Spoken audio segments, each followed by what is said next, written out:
Yo guys, and welcome to the second episode of race coverage. In this episode I have Ryan with me again, and we also have Dom with me again. So I think we'll start the episode on the Saudi race. What did you guys think about it? How did you feel the race went? It was pretty amazing. I mean, I didn't think we were going to get such better battles than Bahrain, and we did. Yeah, the battles between Leclerc and Max were really good, and we definitely have to talk about that Leclerc move when Max locked up. That was insane, wasn't it? The double lock up. Yeah, that was. Have you seen the onboard of Max? So they both lock up. Yeah. And then Max gets off the brakes and just gets a massive kick from the back, and that's why Leclerc got such a better exit, despite them having both locked up. Because as Leclerc locks up, you're like, oh well, Max is gonna get the DRS and he's gonna get the move done now. And then he comes off the brakes and then just slam, back end goes out. But it kind of looks like Leclerc almost bends the laws of physics a little bit. Yeah, he just shouldn't put his foot down there, should he? Well, that's what it seemed like to me. Just kind of after the lock up, lunges forward and still makes the corner perfectly. Yeah.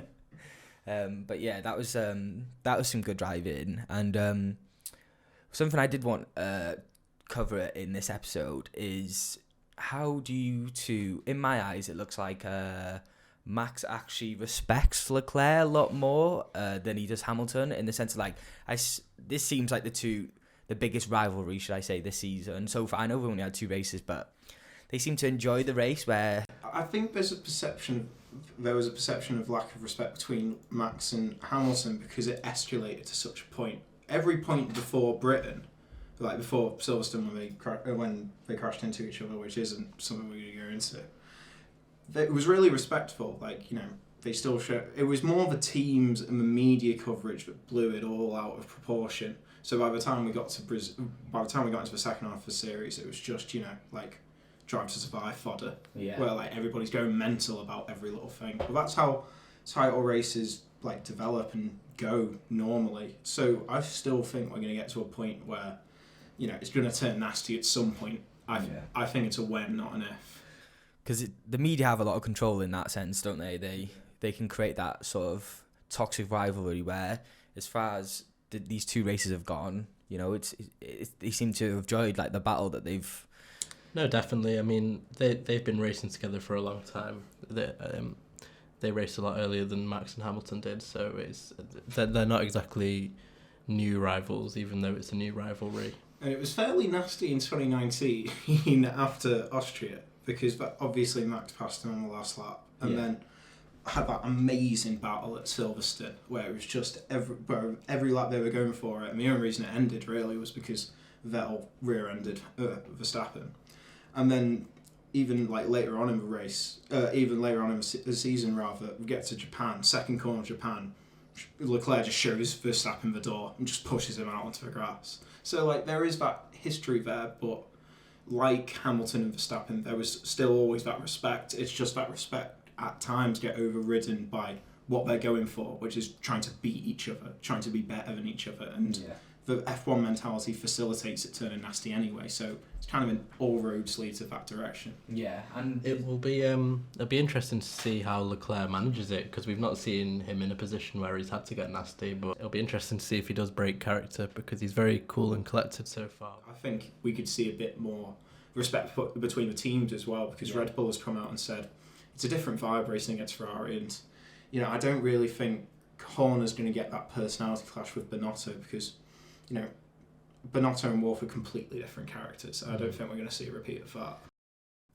So it was kind of exciting to see Alpine teammates actually race, and it feels like to me that these new car dynamics actually allow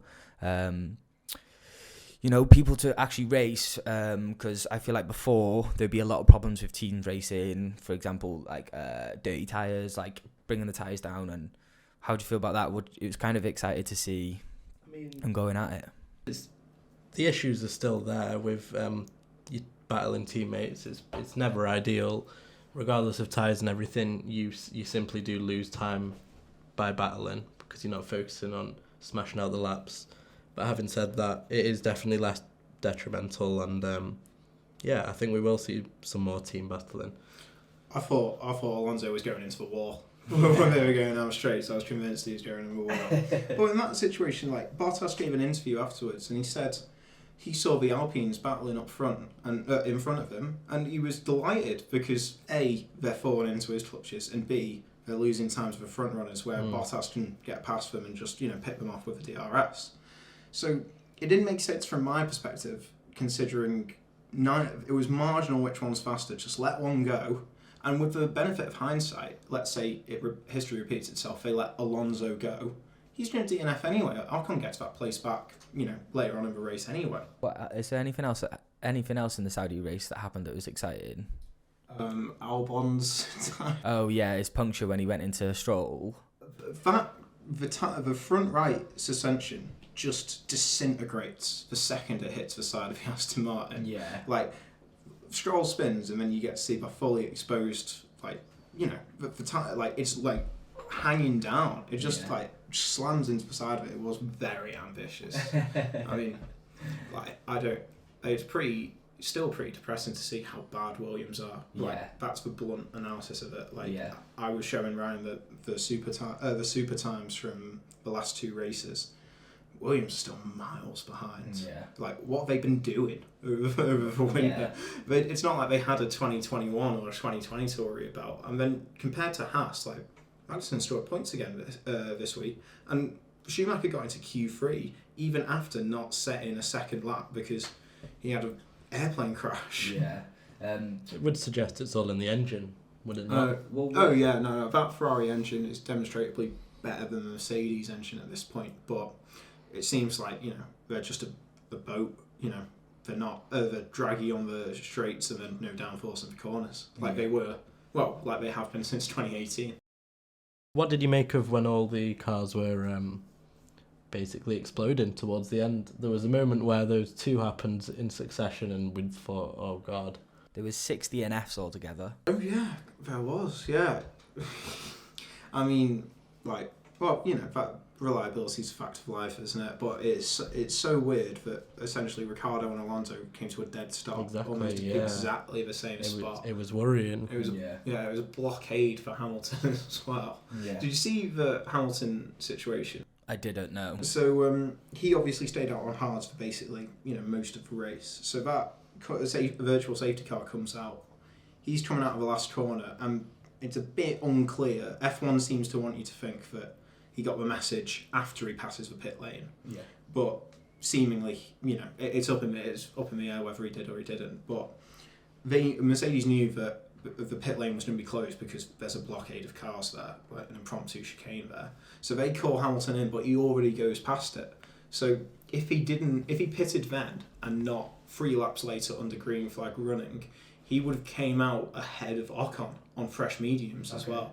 And if he comes out there, he comes out where Ocon was, exactly there. He would have come out 6th. Yeah. That changes the whole weekend for him. Yeah. That changes the complexion of the whole thing. Do you see his team message? He crosses the line and Bono's like, P10. And Hamilton just goes, is there even a point for that position? I think that was my highlight of the weekend. I know we'll probably get onto that question later, but yeah, Hamilton in his unknown territory, asking if it were worthy of a point. Yeah, because it seemed to look up for Mercedes with George finishing 5th. I think that's where the car is on a good weekend. Yeah, George did a really good job then, and even last race he did a very competent job.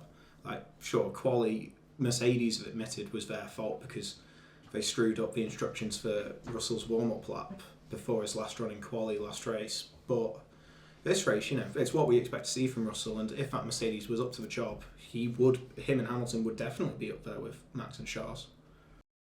On the topic of teams doing a little bit better, it was McLaren seemed to have a better weekend with Norris finishing 7th. Obviously Ricciardo DNF, but they seem to have a better weekend. Much as I hate to admit it, that was a great drive from Lando. Yeah, definitely. Really, probably one of the most underrated drives of the weekend. I mean, it was impressive enough to get into Q2 with that car. Yeah. So maybe it was a bit kind of reactionary, dramatisation last race where we were saying, they're miles off pace. it seems that I was wrong last podcast about saying it's like a 2012 situation. Red Bull and Ferrari on a different planet. Oh, yeah. Compared to everybody else. I think we can all agree there. And like Ryan said, I think Mercedes will catch up. Give it at other side of the summer break. We'll see where they are. But then midfield pack, there's nothing to pick from between the Alpine, Alfa Romeo, Haas and AlphaTauri. Yeah. And if McLaren have more weekends like that and then continue to get their act together, then, you know, you're going to see an even tighter midfield pack, which is only a good thing. And if Mercedes don't get their act together, they'll be in the midfield pack. So, yeah, I think third in the Constructors could be an interesting battle. Oh, definitely, yeah. I mean, there's a lot more issues for everybody to come, so, yeah, it's going to come down to the wire in that position. But that is predicated on Mercedes, you know, and how they sort themselves out, because it seems like, I was saying last podcast, it does seem like it is the porpoising, because what they're saying is that they're having to raise the ride height of the car to such a point where the porpoising isn't negatively affecting them, because it is a reliability issue as well. Like we saw in testing, it shears parts off the underside of the floor, and over race distance, they're porpoising on every straight. It's going to tear the floor apart. So they're having to sacrifice so much performance by riding it so much higher than everybody else. So when they get their heads around it, and you know that team is going to be able to get their heads around it, I mean, the amount of issues they've come up against and then just instantly solved in the last 8 years demonstrates that, you know, they're all really competent and they're going to get on top of that. Just as Ryan said last episode, it's about if they're too far behind at that point when we do sort it out. I just feel like if it was the porpoising, they'd keep the car low and tell them to deal with it. Do you not think? But that's fair. They would do that if they could deal with it, though, wouldn't they? They'd just accept it as a fact of life. Yeah. But it's surely a reliability issue if they feel forced or obligated to raise the ride height to such a point to avoid it. Yeah, I suppose so. Because you said it last podcast, I was like... By the way, this is not a podcast. Oh. So Perez had a goat lap in his qualifying and ended up getting pole. I think everyone was happy to see that for Perez. Yeah, for sure.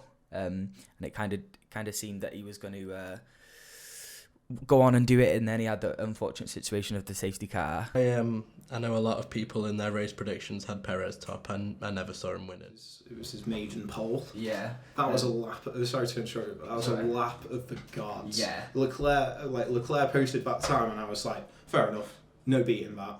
Like, see where Max finishes. Switches to Perez, he's gone fastest to the middle sector. Yeah. And I was like, come on, go on. And then he put it on pole, what was it, a quarter of a tenth as well. I think he said as well that he wouldn't be able to beat that lap even if he tried. Like, that was actually a godly lap. What was Max's excuse in qualifying? So the first set of tyres, he just couldn't get in the window. And then obviously he was like 7th provisionally. When Sainz had set provisional pole as well, that would have been fun if Sainz was on pole. Everyone's waiting for that. There'll be a weekend, at least, very least one, where Sainz is going to have the measure of Leclerc. I mean, like we said, it was demonstrated last season. So I have no reservations that we're going to see Sainz win a race this season. I mean, I'd put money on that. So Verstappen just couldn't get in the tyres in the window on the first run. So he said that just messed up his rhythm, and you know, bad quali's happening in his mind. That's going to be a bad quali. Actually, I've got a fun fact. That was his worst quali since Italy 2020 when he qualified behind Perez and Sainz, and that was the race Gasly eventually went to go on and win. Okay. And both Red Bulls DNF'd from that race. Well, sorry, Max DNF'd from that race, and Albon came 14th. That was a fun fact. Yes.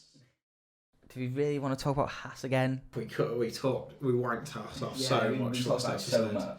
Again, Aston Martin, not worth covering, probably not, other than the Alex Albon and Stroll situation. But on Aston Martin, what is Vettel thinking at home? Yeah. Sitting at home thinking.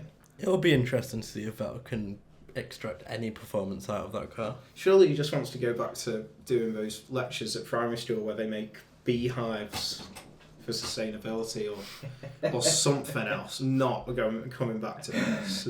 I mean, even Hulkenberg said he was lukewarm about driving it. He was like, ever since he lost his drive for Renault, he's just been lukewarm on F1, and I don't believe this Aston Martin has done anything for that passion. Who would have thought that a car manufacturer could come into a sport, take over Racing Point, and absolutely butcher the team? They reorganised everything, they pumped a load of cash into it, and... It's almost like the efficiency of Force India was a good model. Yeah. And it's almost like they're changing that and just throwing money at the project. You know, maybe isn't the best idea if it's not efficient. And it is definitely not efficient having Lance Stroll in one of your seats. No, it doesn't seem like it, as much as I don't hate the guy. Yeah, no, I agree. I don't hate him. Yeah. And equally, I think objectively, you could say that he's never had the machinery to compete. But when he has, he's been respectable. I mean, that Turkey lap to put it on pole in 2020, that was brilliant. It's a shame how his race finished, but it was his own fault for going a step down on the downforce. And then he got another podium when Perez won, although Perez absolutely did him around the outside. Yeah. I've put on here talking about like the Magnussen move on Hamilton. Do you know he slowed down to take DRS, but I don't even know. I've not seen that. Yeah, in my eyes, it looked like Magnussen actually slowed down and let Hamilton pass him, and then took him back after on DRS. And I just said, now the cars are competitive. Is this a move we'll see more? But I don't know if we want to even go into that. I'm making a prediction now. There's not going to be a statement more surprising than Lewis Hamilton saying he couldn't keep up with the power of the Hasses. But if you said that to me, that he would say that in the second race of the season last season, I wouldn't be happy. I wouldn't be happy with you. Yeah, that was he said that in the interview or something, didn't he? Yeah, I seen that. Well, this is exactly what we hoped for, isn't it? Exactly, yeah. So, we had 10 laps of battling. We saw what the cars are really like in a one-on-one situation. What did you make of it, Dom? Those last 10 laps, but like I've not been. The few times I've been more tense. Every DRS straight, it's like, oh, is one of them going to get each other? I didn't know what was going to happen. Even when Max passes him on 47th, 48th lap, even then, it's by no means secured. You still don't know what's going to happen. Whereas like last season, if he did him, you'd be like, oh well, there we go. Yeah, I can turn it away. I can go to the toilet now. Yeah, but it's just a constant battle now, and it was super exciting to see. Them 10 laps were crazy. I think we were going to see a lot more interesting tactics with the DRS, like you mentioned for you, and I think there now is some benefit to maybe letting someone pass, knowing that you can take them again the next lap, because you can let them pass without falling behind. The F1 esports strat. Exactly they love that. doing that in esports. Yeah. Exactly that. And these cars do handle a bit more like a game, to be honest, because you're not getting all these random effects as a result of the overcomplicated aerodynamics. They are a bit more straightforward, and I think it's gonna shake things up. I mean, where we're going to be in 2 years with this car development, I mean, we're only about a second and a half off the old cars from last year. They're predicting that at the end of next season they're going to be as fast, if not faster. That's so mental. These these cars go in at the pace they were last season, with the added benefits of actually being able to follow someone within two seconds. That's only an exciting thing. Yeah. That's only a good thing for the sport. 100%. They really weren't as slow as expected, were they? No. Yeah, and there's a side-by-side lap comparison that I saw online. The 3D one. Yeah, the 3D where they ghost in and out of each other. They are using Bahrain as the base, approaching that first corner. The 2020 car is in front of the 21 car because it's actually got less drag on the downforce, less drag on the straight as well somehow. But it's just the cornering speeds that aren't quite up to it, and they're like a heavy handful at low speed. I mean, you can see them just try and heave it round for hairpins. I've got a good question now that you mentioned that actually. Moving forwards and knowing what we know from the last two races, what track are you most looking forward to going to? I mean, it sounds very obvious, but I want to see how they handle around Monaco. I was going to say Monaco. We saw after this weekend that they were the most physically drained they've ever been. I think it was Gasly was apparently screaming in pain by the end. You could see Leclerc was sweating. Everyone found it very, very challenging, and I think Monaco is going to be a workout. Yeah, I mean it's been a workout for the last few years, and you're basically just hot lapping for 78 laps and trying not to bin it. Yeah. But now they're going to be end to end going down that straight. Yeah. But I'm still not convinced, but it's wide enough for people to do moves. Obviously, I don't know the exact width of the cars, but there's a lot where you can't go side by side. So we're probably going to get a situation where people try and go side by side and they're physically not able to. Yeah. I think it's going to be a case where there'll be one or two spots where they can get the overtakes done, and that's how it'll go down. Coming out of a tunnel, definitely. Yeah. That's all of a sudden another overtaking spot. Yeah. Although turn one, so narrow turn one. You have to turn left before you turn right to get any kind of good exit because it's physically not wide enough. What's that track called? Where this is going to be such a bad. Max was literally Max was coming out of the pits, and then was it a Williams car? It might have been Latifi came literally directly in front of him or the same. Cuvita, that's Brazil. Yeah, and it follows the first 3 turns and then spits you out on the second straight. Yes. Yeah, that's Brazil. Oh my god, I didn't even think of Brazil. Brazil would be a good Christ, that's going to be good. Yeah, that lovely infield section, like the technical end to the technical second sector. Oh my god, that was good to follow in the last generation of cars, let alone now. Yeah. Although I'm most excited for Austria. Yeah. Austria's been great to us for the last few years. I can't wait to see what they're going to do here. Oh, what they're going to do with these cars as well. They've actually, for safety reasons in MotoGP, they've installed a chicane on the second straight. Right. So there's the pit straight, and then there's like that tight third gear corner that spits you out onto the second straight. They've put a chicane in the middle of it. I shouted out loud, I was like, fuck off. Oh wait, F1 aren't adhering to it, thank God. Yeah. Is there anything we haven't covered? From the race? Yeah, just from the weekend? General news? Oh, Las Vegas is coming out tonight, I believe. Yes. If not tonight, then tomorrow. I saw the teaser on Instagram. How do you feel about that? Another US race? I mean, F1 just has a USA fetish. I think we should just accept it at this point. But apparently drives... Sorry, go on. I just don't... No, it's hard. It's hard because people complain that it's a cash grab and everything, but it's a business. It's sport. No. They've got to do what they've got to do. I do agree that perhaps if we're going to have 3 in the US, we should probably have a race in Germany. But having said that, if the money doesn't talk, then the money doesn't talk. I mean, speaking of Germany, I was really sad we lost Hockenheim. Yeah. Hockenheim was one of my favourite tracks in the calendar. Even in this new spec, because in the old spec it used to be even longer, and it used to go off into the forest, and people raved about how good and how fast it was. So you'd go blast through the forest, and then after a few straights you'd come into the end of the stadium section where Seb crashed out in 2018. I mean, even the new one, I love it. It's so good. And why did it get taken off the calendar? Money. Oh, right, okay. Right. I mean, the last race we had for it was arguably best race of the 2010s. That 19 one, where it was wet for the entire thing, and Hamilton had a 80-second pit stop. This is,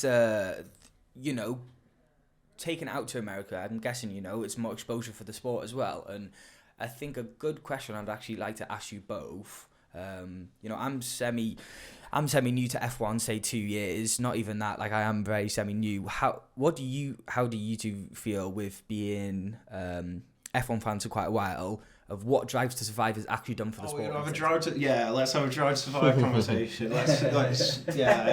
We danced around it in the first one. I'll start. I think it receives an unnecessary amount of hate. I understand they've taken some creative license. I understand they've made things up. What I can't get past is fake engine sounds and that sort of stuff. But at the end of the day, it is a TV programme. And any F1 fan should be able to enjoy it for the behind-the-scenes footage. You don't have to get invested in their faux storylines. You can just enjoy it as a casual watch. And I don't think we need to be hating on it because new fans is always a great thing, and we can act like gatekeepers and we can make fun of them for not knowing all the details. But at the end of the day, it's just great to see people enjoying the sport. Like the sport for the past few years hasn't had any mainstream attention because it's just been parade after parade, and it's great that the title fight last year and the new regs this year and Drive to Survive are bringing a whole host of new interest into the sport. That's offensively reasonable.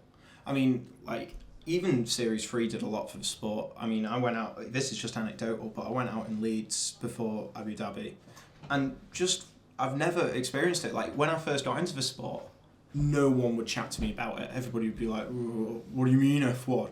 I was on that night out, and, like, every drunk goon in the city was turning around to me going, oh, who do you think's going to win, Hamilton or Verstappen? And I was like, what? Like, bloody, like no one would chat to me before about it. Like, no one would know who I meant when I said Max Verstappen.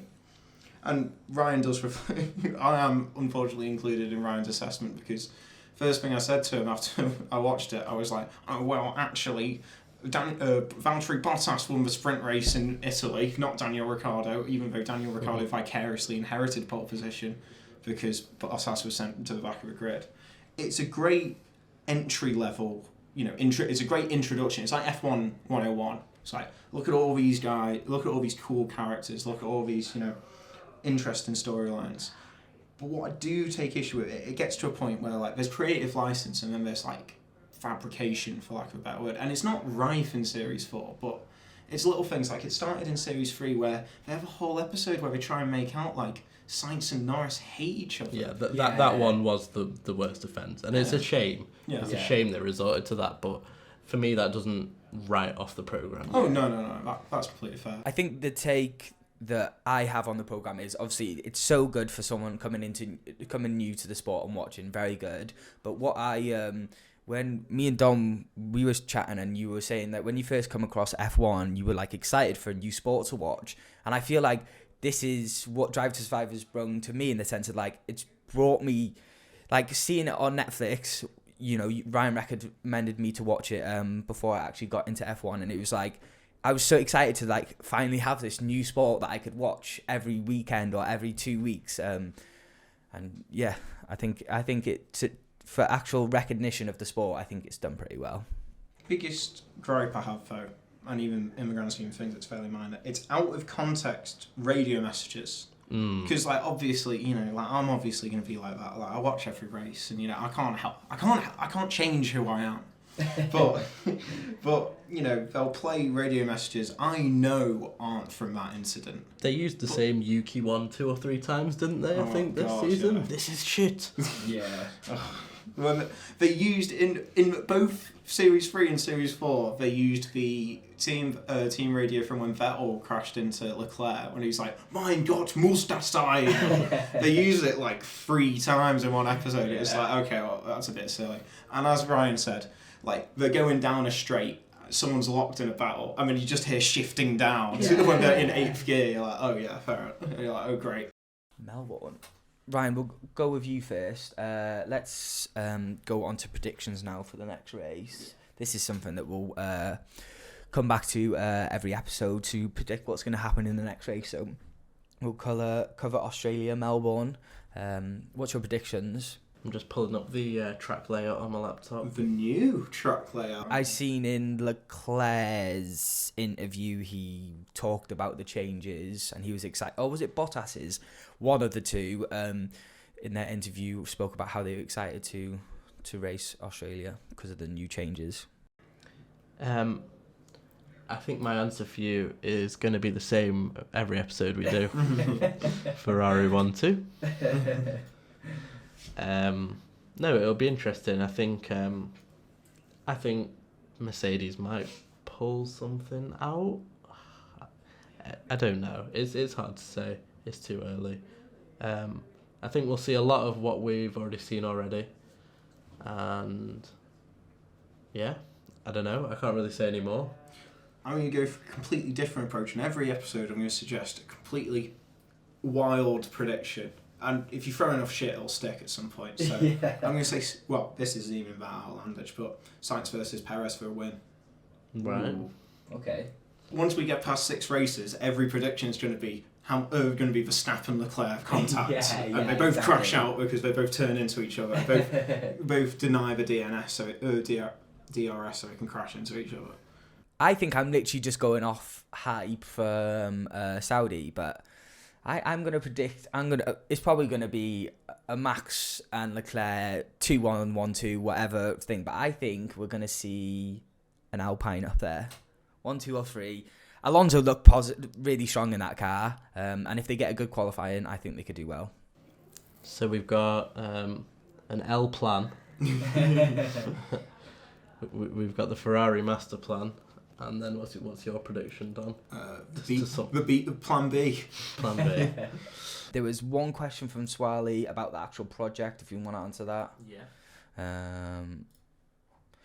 Why we created the server and how we know AlphaTauri. So we'll go more into why we created this server soon. We're working on basically explaining our story because we think it's important. But I will answer the second half of the question. I've been a AlphaTauri fan for a long time. He's a legend, and I just gave him a message, explained the project. You know, he's far from an influencer that we're paying to promote the project. You know, he really believes in the project, and he's here with us long term. And let me call him a consultant. You know, he knows how to manage a community.